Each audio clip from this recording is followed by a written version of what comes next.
Hey guys, today I'll show you how to easily and quickly make these beautiful edible lace decorations. They are so elegant and beautiful, even beginner cake makers can handle them.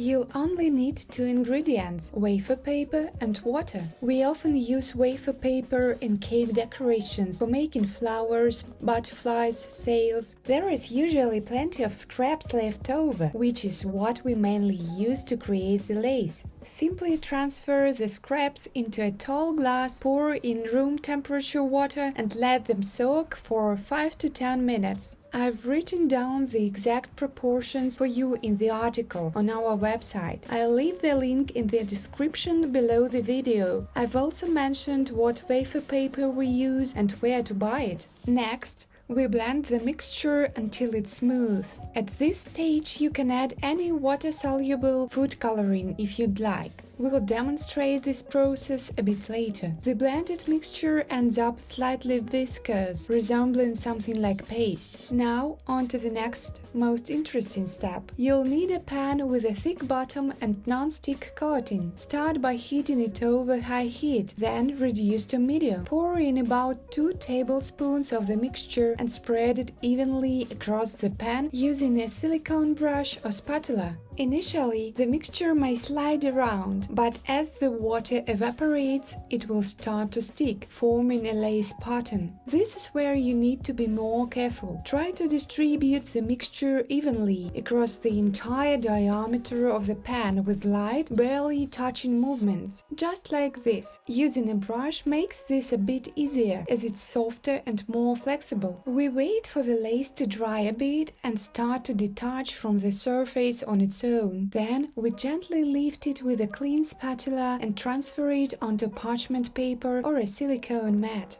This usually takes about 20 to 30 seconds. Try not to leave it for too long, or else the lace might turn yellow. It might not work perfectly for the first time. Don't worry, it just takes a bit of practice to find the optimal temperature for your stove. If the mixture hasn't spread evenly and there are some clumps like this, don't panic. You can flip the lace over and gently press the clumps down for a couple of seconds, or simply let the lace dry at room temperature. In this case, don't stack the lace on top of each other to avoid them sticking together. To make colored lace, just add food coloring. If you want to make several colors from one batch, blend the mixture first, then pour it into separate containers, add the coloring and mix with a spatula. We use gel food coloring, but liquid or powdered ones will work just fine if that's what you have. Gel coloring makes the mixture thicker and it clumps more when fried. With liquid and powdered coloring, this usually doesn't happen. Experience and adding a bit more water help us deal with this. However, we recommend learning to make lace from uncolored mixture first.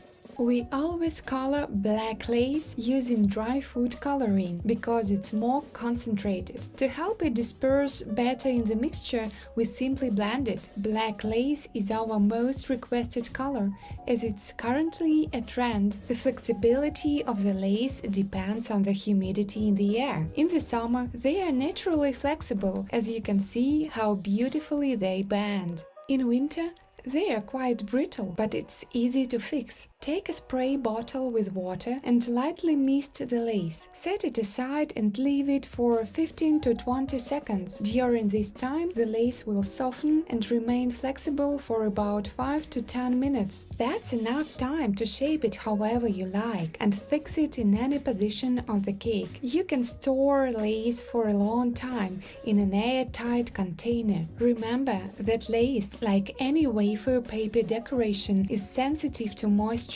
Don't store this kind of decor for a long time in the fridge. Decorate shortly before delivery to the customer. We attach lace to the cake using melted chocolate or corn syrup. This makes it almost invisible and neat. Lace also sticks together well with just water. Visit our website to read the article about lace. I've written in more detail there about how to attach it to different different cake frostings. Check it out, the link is below the video. I hope this video was helpful and interesting for you. It was Nastasia and Elegant Sweets. See you later. Bye bye.